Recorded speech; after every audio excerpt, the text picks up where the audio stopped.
Welcome दोस्तों, Durga and Son classes में फिर से आपका स्वागत है। आज हम संस्कृत का द्वितीय पाठ पाटलिपुत्र का वैभव के बारे में पढ़ेंगे, जो चैप्टर 2 आज है।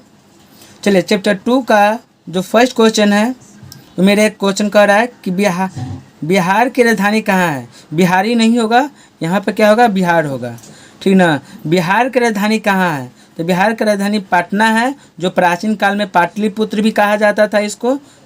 इस बात आज जितना भी ऑब्जेक्टिव हम लाए हैं बहुत ही इम्पोर्टेंट सब्जेक्टिव है, और आपका इसमें जो है एक भी क्वेश्चन नहीं छूटने वाला है। इसमें जितना भी ऑब्जेक्टिव होगा दूसरा पार्ट में और सब्जेक्टिव, इसमें एक भी आपको नहीं छूटेगा, और बहुत ही इम्पोर्टेंट सब्जेक्टिव है। आपको कहीं और से नहीं पढ़ने पड़ेगा जिसमें इसमें इतना ऑब्जेक्टिव लिखाया गया है, ठीक है। सेकेंड क्वेश्चन की ओर चलते हैं। सेकंड क्वेश्चन कह रहा है कि सभी कालों में महत्व को कौन धारण किया हुआ है। तो सभी कालों में महत्व का धारण जो है पटना किया गया है, ठीक है। चाहे वो मध्यकाल हो, चाहे वो प्राचीन काल हो, चाहे आधुनिक काल हो, सभी कालों में जो पटना है वो बहुत अपने आप में महत्व को धारण किए हुए हैं, ठीक ना। याद रखिएगा कि सभी कालों में महत्व को कौन धारण किया हुआ है, तो पटना या पाटलिपुत्र।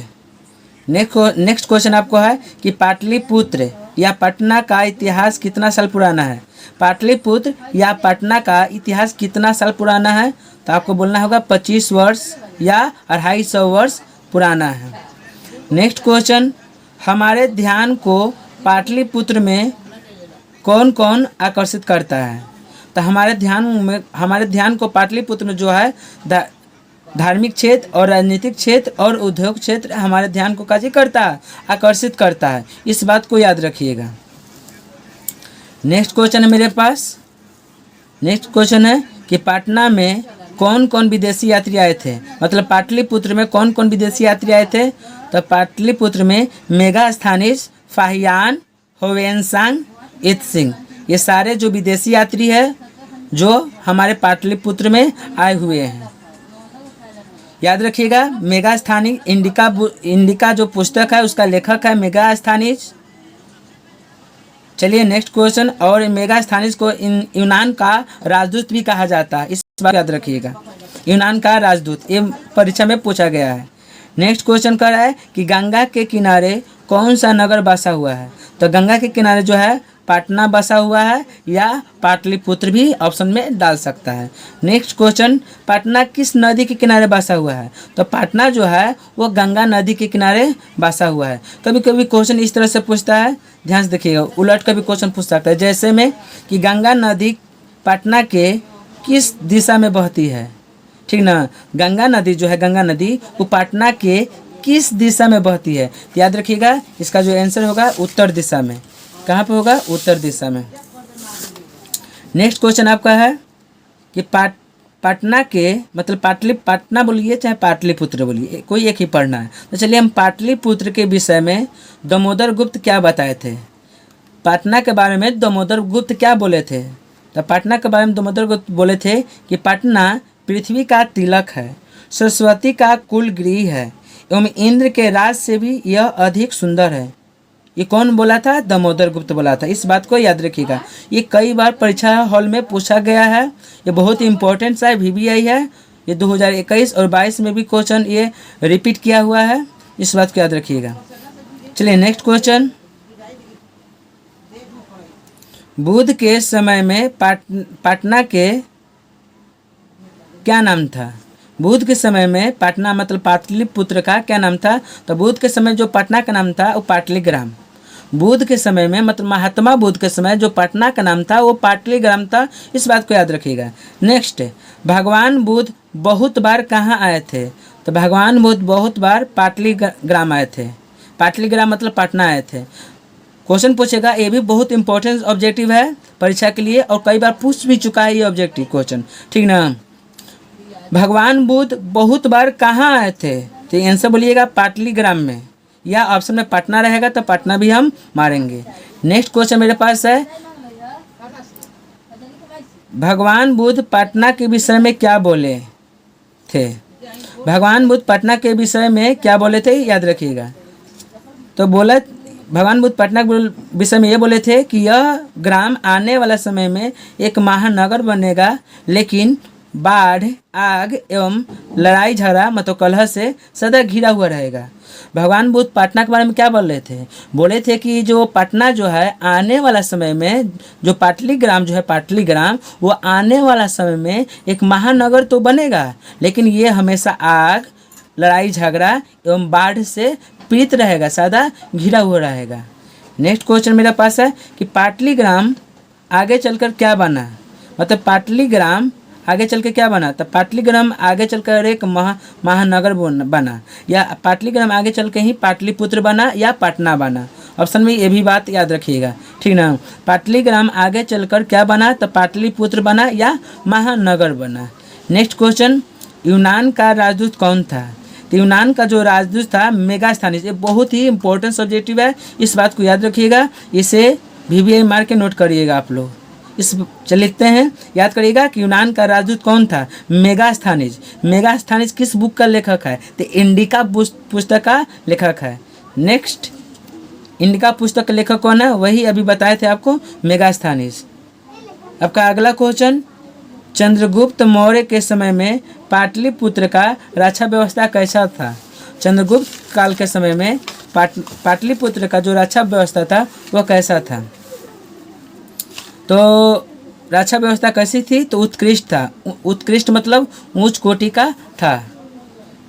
चलिए नेक्स्ट क्वेश्चन, प्रियदर्शनी किस राजा को कहा जाता है? प्रियदर्शी किस राजा को कहा जाता है? तो अशोक को प्रियदर्शी भी कहा जाता है, इस बात को याद रखिएगा। प्रियदर्शी किस राजा को कहा जाता है? तो अशोक का। नेक्स्ट क्वेश्चन है, अशोक के समय में पाटलिपुत्र का स्थिति कैसा था? तो समृद्ध था। अशोक के समय में पाटलिपुत्र का स्थिति कैसा था? समृद्ध। नेक्स्ट क्वेश्चन आपका है, काव्य मीमांसा पुस्तक का लेखक कौन है? बहुत इंपॉर्टेंट सब्जेक्टिव है, इसको भी VVI मार के आप नोट करिएगा, ठीक ना, कि काव्य मीमांसा पुस्तक का लेखक कौन है? तो आप याद रखिएगा कि राजशेखर। काव्य मीमांसा पुस्तक का लेखक राजशेखर है। नेक्स्ट क्वेश्चन, पाटलिपुत्र में किसकी किसकी परीक्षा हुई थी? मतलब पटना में किसकी किसकी परीक्षा लिया गया था? तब जो पटना में जो परीक्षा लिया गया था, पाणिनि को लिया गया था, पिंगल को लिया गया था, ब्याडी को लिया गया था, वरुचि और पतंजलि, ये सारे व्यक्ति का जो परीक्षा लिया गया था वो कहाँ पर लिया गया था? पाटलिपुत्र में, ठीक ना। पाटलिपुत्र में एक जगह है जिसको बोलते हैं हम क्या? नालंदा विश्वविद्यालय, जो बख्तियार खिलजी द्वारा विध्वंस कर दिया गया, याद रखिएगा। नेक्स्ट क्वेश्चन ध्यान से देखते हैं, पटना का क्या नाम है? पटना के क्या क्या नाम है? तो मेरा पटना का जो क्या क्या नाम है, तो पटना का, ये भी क्वेश्चन बहुत इंपॉर्टेंस है, कई बार पूछ भी चुका है कि पटना के क्या क्या किस किस नाम से भी जानते हैं। तो पटना को हम पाटलीग्राम भी कहते हैं, पाटलिपुत्र भी कहते हैं, पुष्पपुर बोलते हैं या कुसुमपुर भी बोलते हैं, ठीक ना। नेक्स्ट क्वेश्चन, पटना को पुष्पपुर या कुसुमपुर क्यों कहा जाता है? पटना को पुष्पपुर या कुसुमपुर क्यों कहा जाता है? तो देखिए, पटना को पुष्पपुर या कुसुमपुर क्यों कहा जाता है?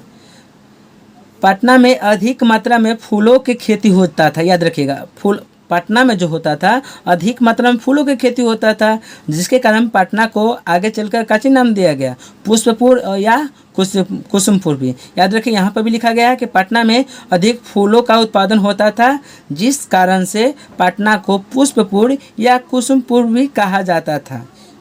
चलिए नेक्स्ट क्वेश्चन आपका है, पटना को पाटलीग्राम क्यों कहा जाता है? पटना को पाटलीग्राम क्यों कहा जाता है? ये भी मोस्ट इम्पोर्टेंट सब्जेक्टिव क्वेश्चन है। चलिए, तो पटना को पाटलीग्राम क्यों कहा जाता था? तो पटना में अधिक मात्रा में गुलाब की खेती होती थी। पटना में अधिक मात्रा में काची की खेती होता था? गुलाब की खेती होता था। इसी की वजह से, ठीक ना, इसको काची कहा जाता था, पटना पाटलिपुत्र कहा जाता था। क्योंकि पाटली का अर्थ क्या होता है?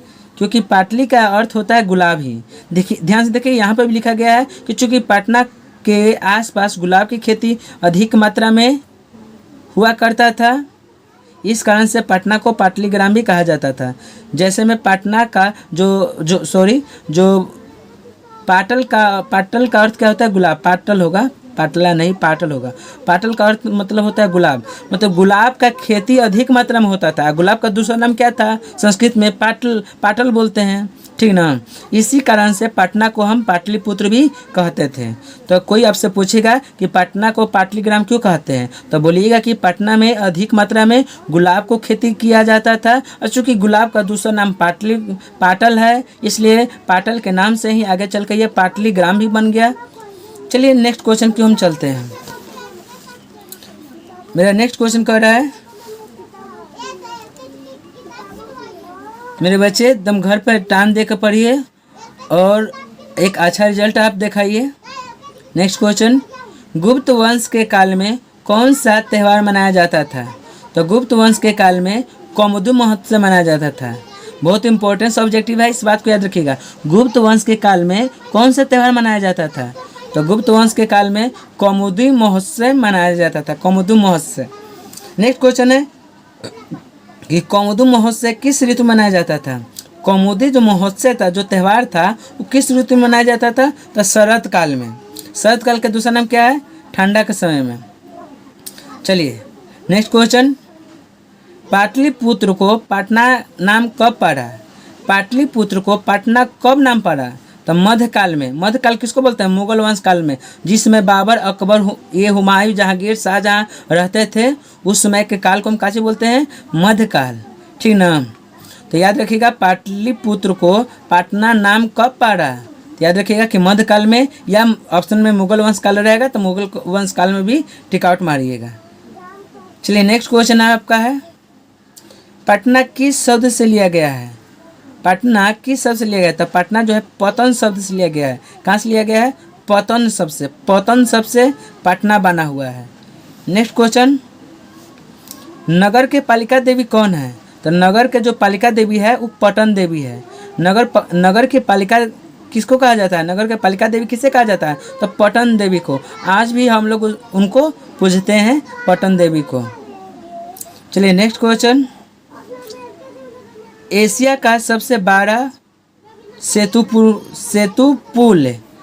पुल होगा यहाँ पे, र नहीं होगा, पुल होगा यहाँ पे, सेतु पुल। एशिया का सबसे बड़ा सेतु पुल कौन है? तो महात्मा गांधी सेतु पुल। महात्मा गांधी सेतु पुल, इस बात को याद रखिएगा। एशिया का सबसे बड़ा जो सेतु पुल है वो कौन है? महात्मा गांधी सेतु पुल। कई बार ये भी पूछा गया है, इस बात को याद रखिएगा। नेक्स्ट क्वेश्चन आपका है, महात्मा गांधी सेतु पुल होगा, पुल नहीं होगा। महात्मा गांधी सेतु पुल किस नदी पर बनाया गया है? याद रखिएगा गंगा नदी पर। महात्मा गांधी जो सेतु पुल है वो किस नदी पर बनाया गया है? तो गंगा नदी पर। नेक्स्ट क्वेश्चन है, पटना में क्या क्या दर्शनीय स्थल है? ठीक ना, पटना में क्या क्या दर्शनीय स्थल है? या क्वेश्चन ऐसे भी पूछ सकता है कि पटना के दर्शनीय स्थल के नाम बताएं। तो आपको ये लिख लीजिएगा कि संग्रहालय है पटना में, उच्च न्यायालय, सचिवालय, गोलघर, तारामंडल, चिड़ियाघर, मौर्य कालिक अवशेष और महावीर मंदिर एवं गुरुद्वारा। ये सारे जो बताया गया है, ये सारे क्या है? दर्शनीय स्थल है, ठीक ना। क्वेश्चन बार बार पूछता है कि पटना का या पाटलिपुत्र का दर्शनीय स्थल का नाम बताएं।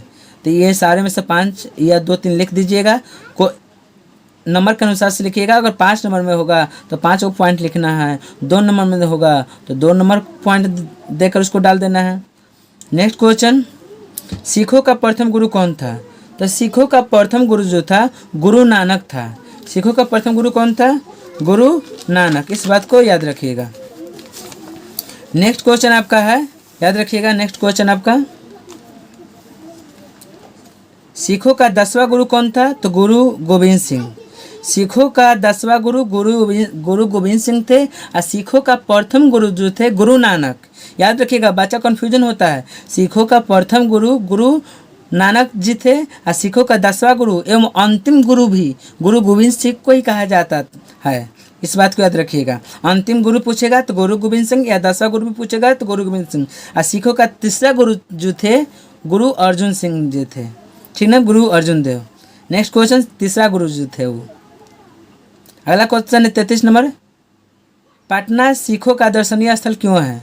कभी कभी क्वेश्चन पूछता है कि पटना जो है, पटना वो सिखों का दर्शनीय स्थल क्यों है, तब बोलिएगा क्योंकि यहाँ सिखों का 10वां गुरु गुरु गोविंद सिंह का जन्म हुआ है, इसलिए पटना जो है सिखों का दर्शनीय स्थल है।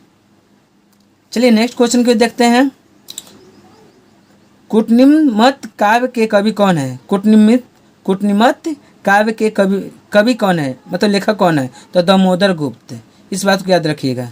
कूटनिमित्त काव्य का जो कवि है दामोदर गुप्त है। ये भी क्वेश्चन परीक्षा में पूछ दिया गया है, BBI करके नोट कर लीजिएगा, बहुत इंपॉर्टेंस है क्वेश्चन।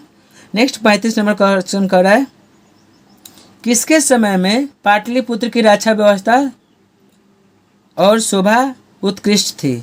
किसके समय में पाटलिपुत्र का जो रक्षा व्यवस्था और शोभा उत्कृष्ट थी? तो चंद्रगुप्त मौर्य के काल में। नेक्स्ट क्वेश्चन 36 नंबर कर रहा है कि सरस्वती का कुलगृह किस नगर को कहा जाता है? तो सरस्वती का कुलगृह जो कहा जाता है पटना का या पाटलिपुत्र को भी कहा जाता है। ठीक ना? आपको